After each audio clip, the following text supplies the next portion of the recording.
achei uma coisa meio demodê eu fazer a defesa da mídia impressa, né?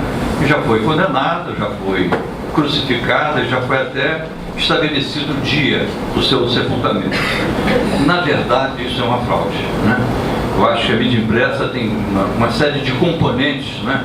E existe muitos futurólogos, né? Fazendo previsões sem nenhum amparo na realidade e com total desconhecimento, eu diria, de como se move a história, né? Porque a história não é uma linha reta. A história, ela em momentos, ela adquire configurações muito surpreendentes.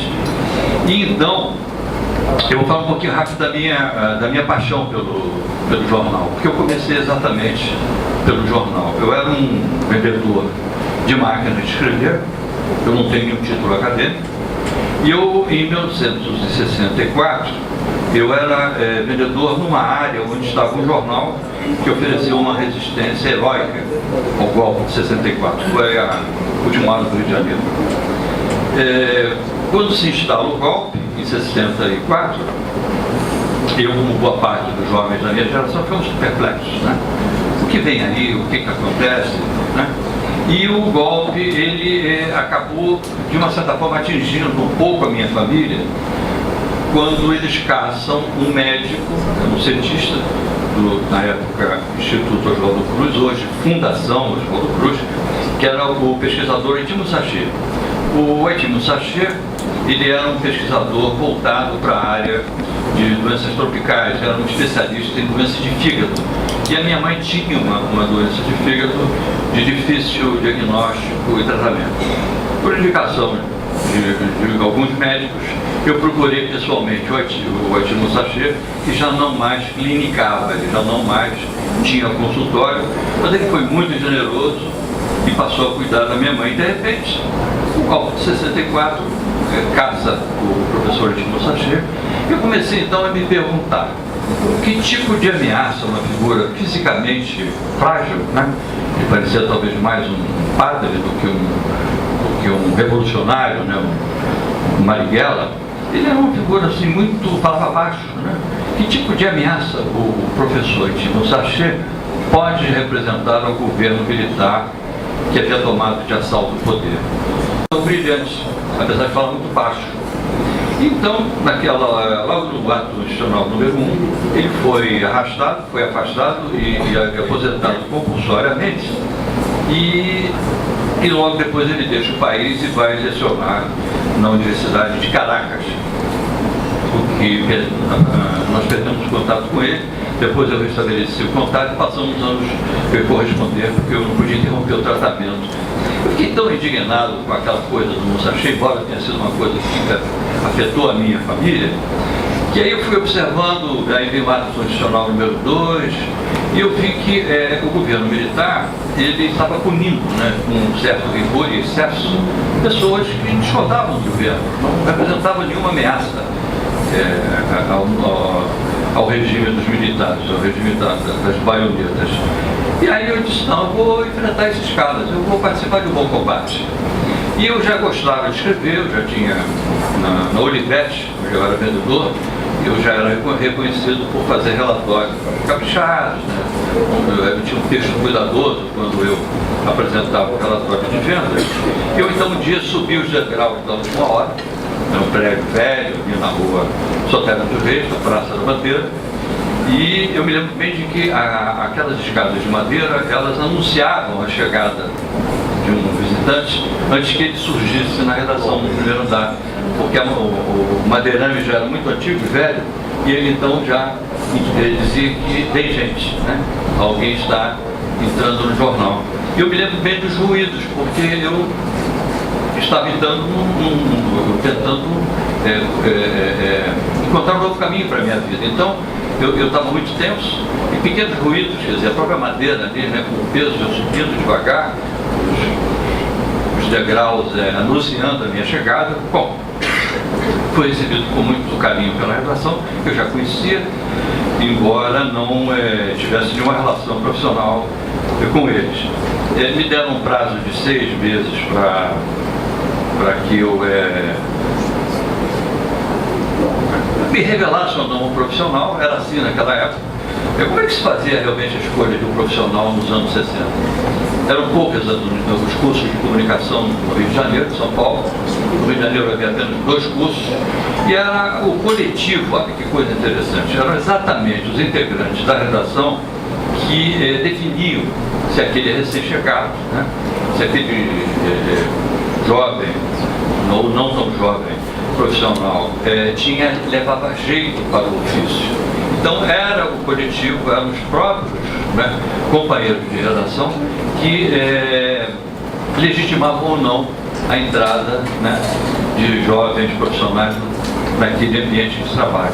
Isso conversando com os jovens hoje, pode parecer uma coisa muito romântica e distante, mas era assim.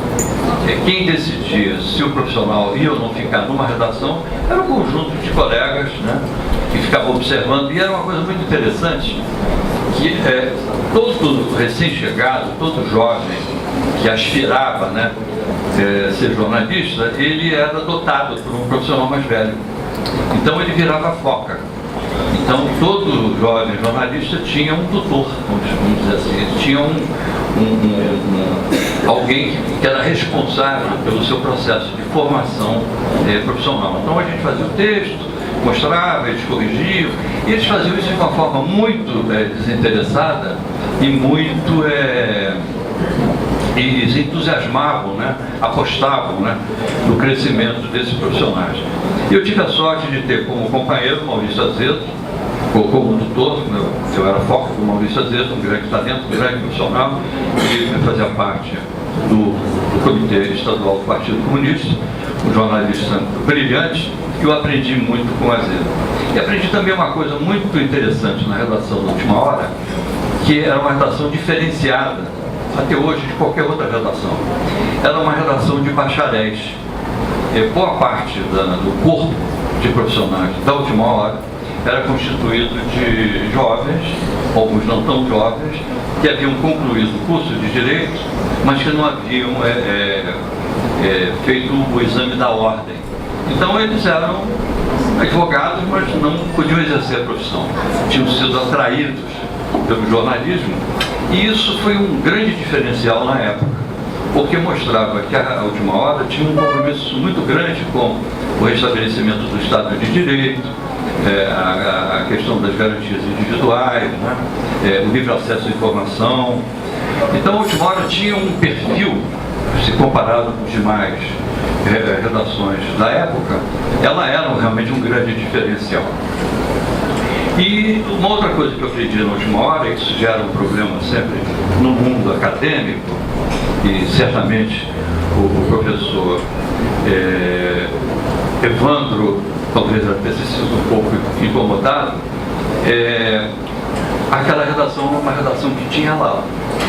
A gente está muito habituado, né, que o jornalismo tem que ser uma coisa meio distante, né, uma certa isenção. Isso é conversa, isso é conto da carochinha, isso aí é conto de fadas. E a Última Hora tinha um lado. E qual era o lado da Última Hora? Era o lado dos desafortunados, dos desassistidos, de todos aqueles que, de uma forma direta ou indireta, haviam sido vítimas de todas as injustiças do então governo militar, e se encastelava, criava raízes no poder. Então, essa convivência que eu tive na Última Hora, ela foi fundamental. E eu exerço a profissão até hoje, tendo sempre um olhar. Qual é a minha posição? Quando eu digo que a gente tem que ter um lado, o nosso lado é o lado de quem oprime ou daquele que é oprimido? O nosso lado é da vítima ou do algoz, né? Então, eu aprendi na Última Hora que a gente, logo de início, quando vai fazer uma matéria, você faz uma rápida leitura e você tem que tomar um lado. Mesmo que você seja isento na narrativa, na construção do texto, você tem que ter um olhar sabendo que você ou vai defender quem explora, ou você vai defender o explorado. E como a Última Hora tinha esse compromisso com os direitos humanos, com a defesa do restabelecimento do Estado de Direito, foi realmente a melhor universidade que eu frequentei. Eu não tenho curso superior. Então, rapidamente, da Última Hora, Aliás, aconteceu um episódio muito interessante, desculpe, eu não sei se eu tenho muito tempo, que eu queria contar, que foi muito curioso. No dia, eu fui efetivado por pouco tempo. Eu tinha 6 meses, que era o prazo que me foi estabelecido. Eu tinha uma reserva financeira para me manter durante esse período. Então, olha que ironia do destino. No primeiro aniversário do golpe de 64, eu estou de plantão na última hora. E eu recebi a seguinte tarefa: ligar para líderes militares, para generais, que tiveram um envolvimento direto com o golpe. Afinal, era o primeiro ano e o jornal queria um relato, né? Como é que choveu o movimento? Eles não gostavam do golpe. Como é que choveu o movimento de 64, um ano depois, meu aniversário? Então eu liguei para vários generais, eu vi lá. E de repente eu ligo para um cavalheiro chamado Olímpio Mourão Filho.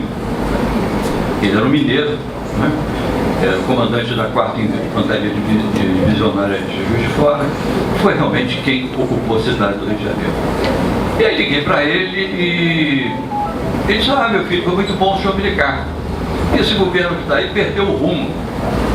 Como é que o general perdeu o rumo? E aí ele soltou o sarrafo no governo. Olha, o Castelo me decepcionou. E soltou o sarrafo no Castelo. Eu fui anotando, né? Ele criticou o Castelo, criticou o Costa e Silva, ele esculhambou a Revolução. Eu fiz o texto e disse: será que eu... Não, está tudo certo, o telefone é esse, ele se identificou. Então eu entreguei a matéria. O senhor já não tem ideia o que aquela matéria provocou na redação de uma hora. Nós ainda não tínhamos uma censura muito definida, como ela se consolida a partir do AI-5, mas os jornais já faziam autocensura e tal.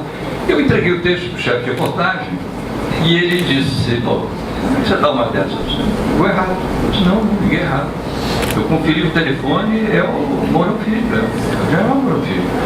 Ele disse: não pode, como é que ele vai falar mal do governo dessa forma? Você ficou errado.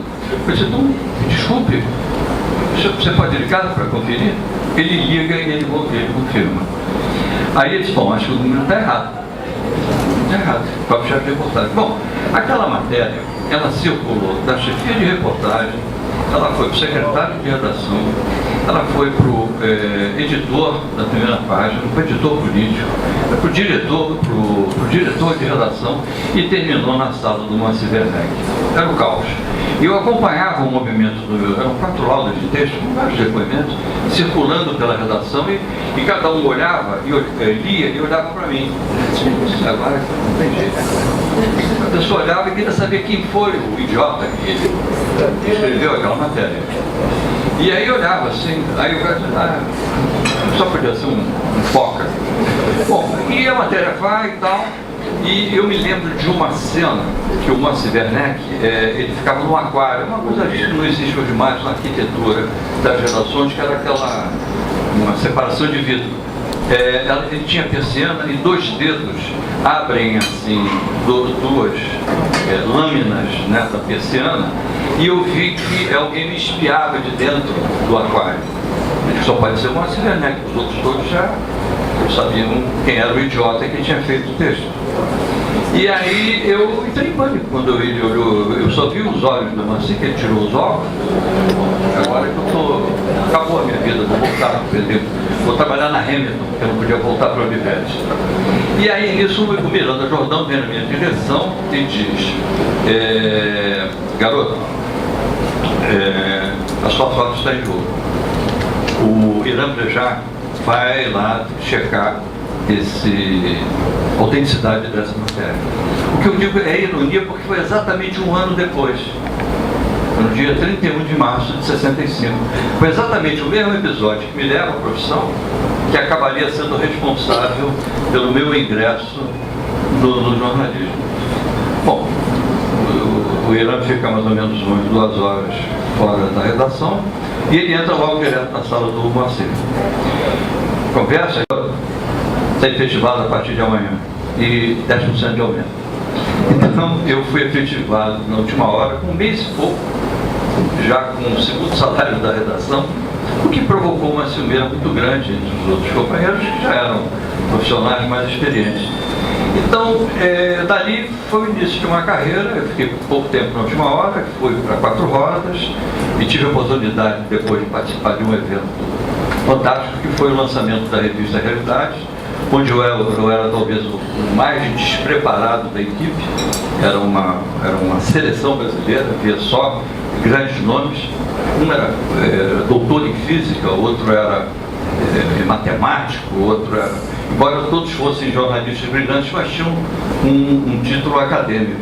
Eu não tinha nada, eu era só um cara que tinha trabalhado na Última Hora e que tinha sido vendedor de máquinas de escrever. E tive muita sorte, porque realmente ali eu aprendi a desenvolver um pouco mais o que eu chamo de narrativa de longo curso, que são reportagens um pouco mais longas.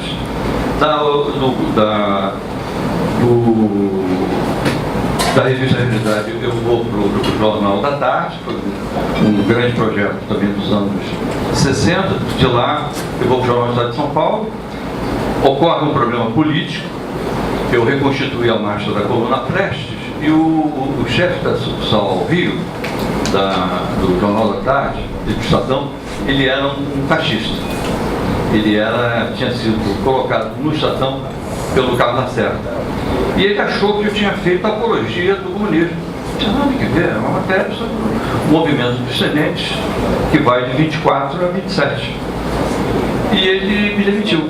Aí eu vou para o Globo, etc. Eu fico no Globo e retorno para o Estadão. E depois acabo recebendo convite para ir para a TV Globo e cheguei aonde eu estou.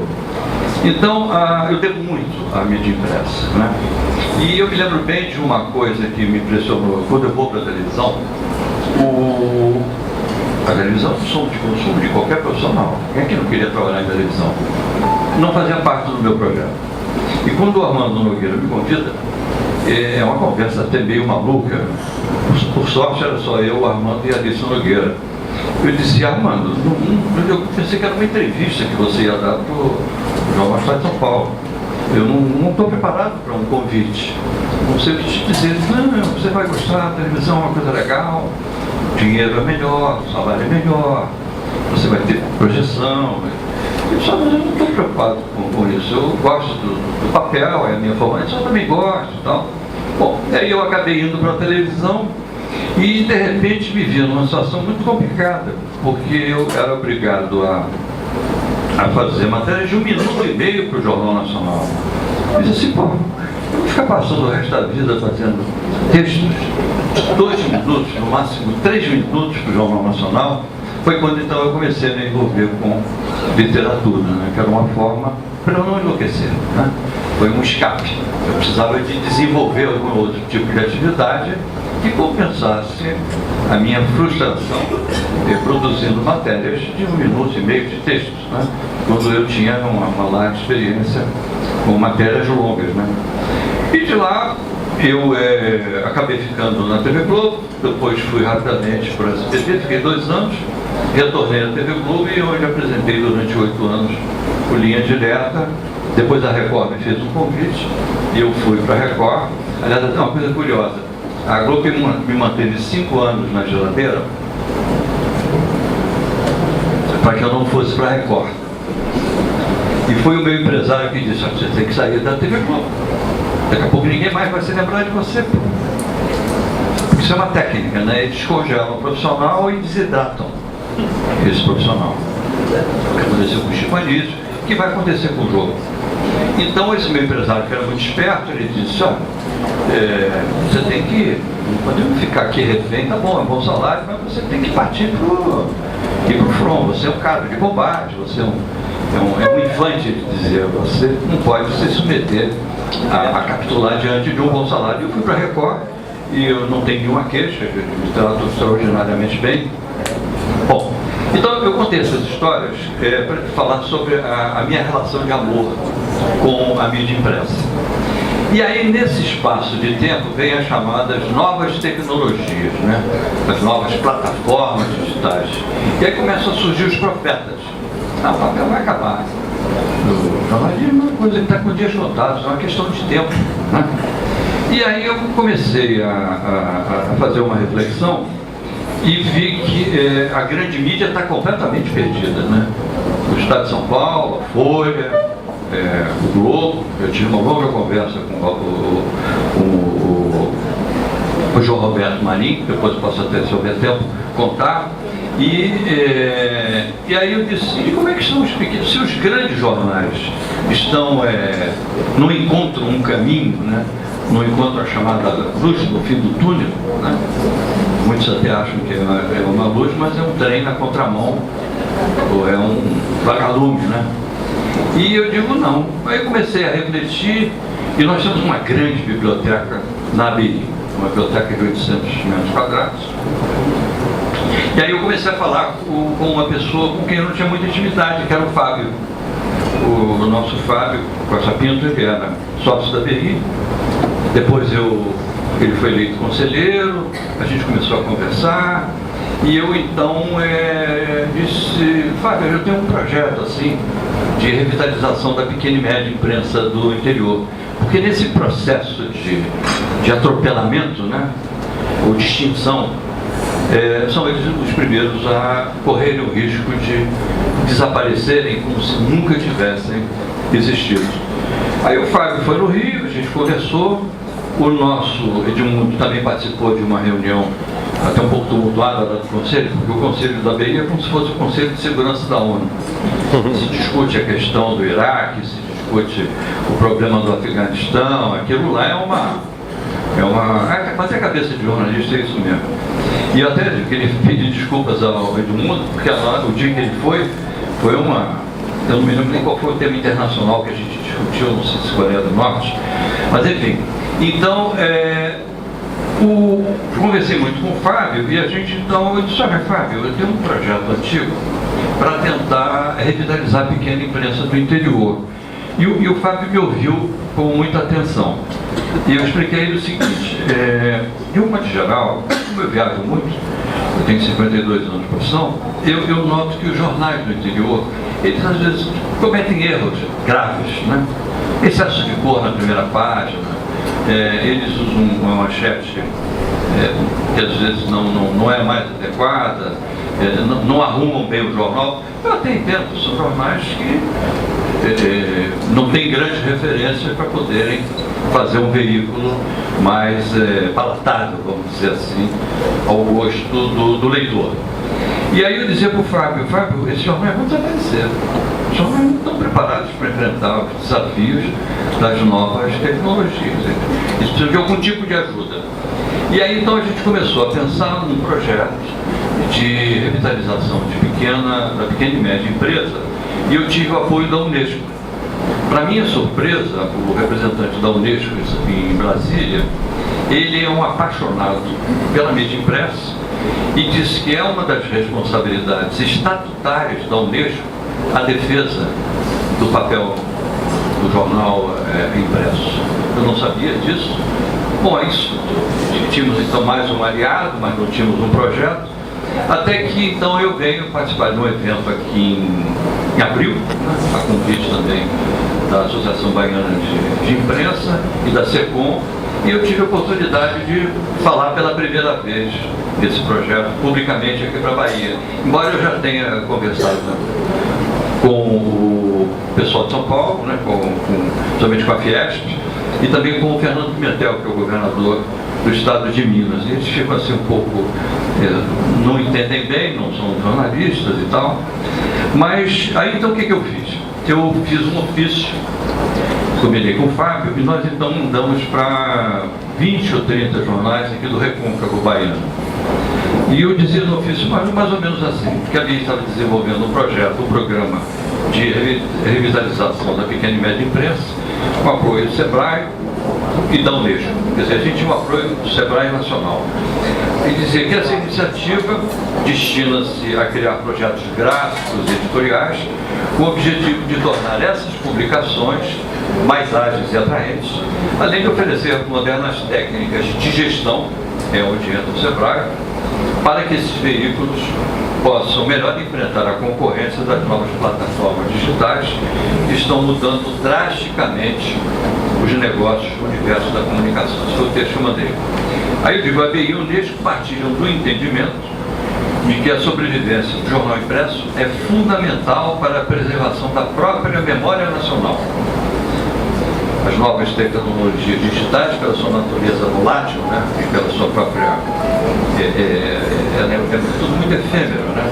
Elas não conseguem documentar o tempo, o espaço, a casualidade, os hábitos e costumes, e a narração de episódios que compõem a rotina do homem comum, elementos essenciais no processo de construção e consolidação da identidade política, econômica e social de um povo. Aí eu dizia mais adiante que a mídia impressa, além de oferecer uma pluralidade de narrativas e diferentes leituras, ela exerce também um importante papel como guardiã da história escrita. Não se pode fazer um estudo da memória de uma nação sem conhecer como agiam os atores do passado. E aí o papel da mídia impressa é fundamental. Bom, aí eu falo um pouco mais sobre o registro cotidiano, porque há uma discussão no universo da história, qual é o papel do jornal. Né? Eu defendo uma tese de que, de que o registro do cotidiano, essas pequenas notícias que compõem o dia a dia, elas são registros historiográficos. Né? Tem gente na academia que não acha isso, mas eu tenho 2 livros onde eu utilizei e defendi essa técnica. Eu acho que o registro do dia a dia, ele é um registro que deve ser levado a sério. Ele mostra como as pessoas se movem diante dos problemas, né?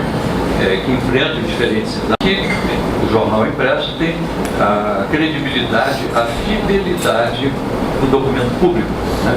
Ele é reconhecido aí por todo mundo, aí numa briga, todas as diferentes escolas do mundo da historiografia, a escola dos análises, a escola de Frankfurt e outras escolas, agora principalmente a escola da Noruega, que tem uma olhar diferente, a história vista de baixo, todo mundo concorda que realmente o papel é importante como um documento.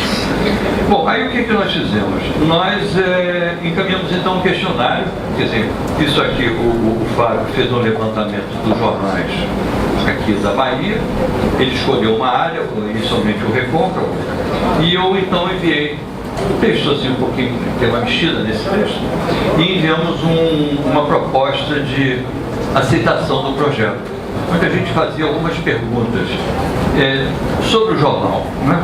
O nome da publicação, o ano de fundação, o número de páginas, a periodicidade, a tiragem, sobre a empresa, se ela tinha registro, o tempo que ela existia, quem era o responsável, se ela tinha assessoria jurídica.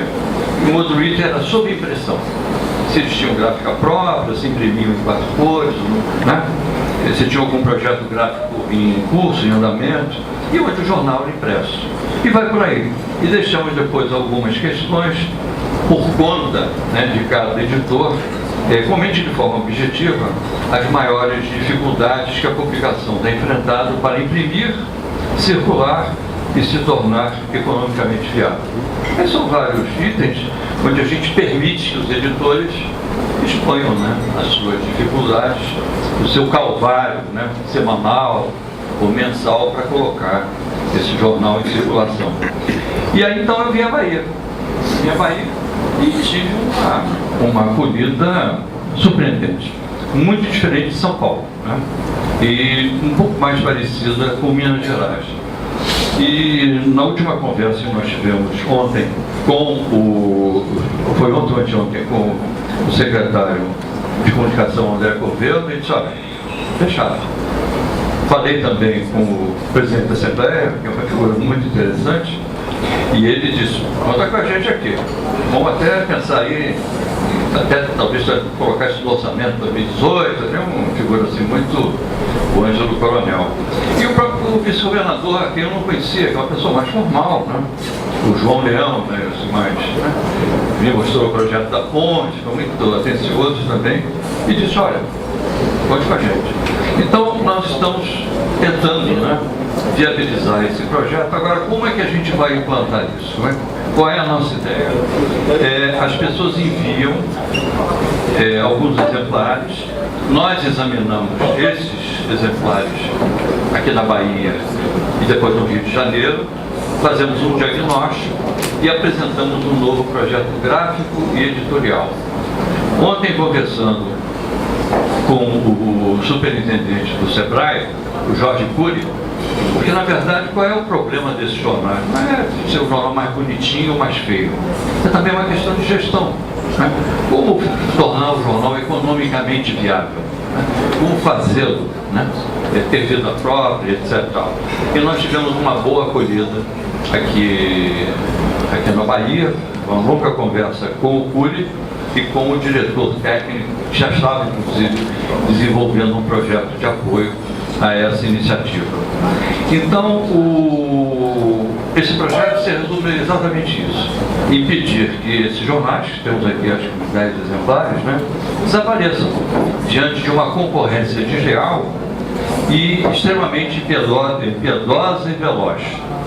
Então, diante da importância que o jornal tem, não só do ponto de vista social, eu dizia para o Jacques Wagner, que é inclusive é carioca, nem sabia que ele imaginava ele um baiano, acho que de Vila Isabel, uma coisa assim, ou Pela Tarde de Salvador. São questões muito paralelas, que não tem espaço na grande mídia, né? Mas que tem um valor do ponto de vista político e social para aquela região onde o jornal circula, né? E que é objeto de informação para uma comunidade distante dos grandes centros. Então, nessa caminhada que nós tivemos, principalmente em Cachoeira, e com o apoio dessas autoridades que eu coloquei aqui, eu acho que a gente vai prestar um serviço, né, importante do ponto de vista de impedir, primeiro, que os jornais desapareçam, e é uma coisa que a senadora colocou com muita sabedoria, que é exatamente um pequeno jornal que vai consolidar esse processo de fortalecimento, né, da democracia. O pequeno jornal, ele parece que não, mas ele dá uma contribuição, o papel dele é tão expressivo. Né? Eu até numa conversa reservada com o Wagner, eu dizia para ele, chamei ele de ministro, né? Ministro, eu acho que a política está errada, não tem que ficar batendo de frente na grande imprensa, tem que comer o migal pela borda. E aí, como carioca, assim, ele disse, pô, é isso aí, tem que comer o migal pela borda. Ou seja, tem que fortalecer a pequena e média imprensa, que tem objetivos econômicos, políticos e sociais diferentes da grande imprensa. Sempre foi assim. A grande imprensa elegeu um conjunto de fatores, um conjunto de compromissos, né, que não são os compromissos aqui da Tribuna, aqui da Feirense, do Metropolitano, de Jair, né, ou enfim. Então, são compromissos diferentes. E as colocações, né, da imprensa local, as aflições da imprensa local, os pleitos, jamais vão encontrar espaço ou acolhida no jornal da capital, né? Então, eu até me alonguei um pouco, mas era para falar exatamente sobre o que nos moveu, né? Que me obrigou a me envolver nesse projeto.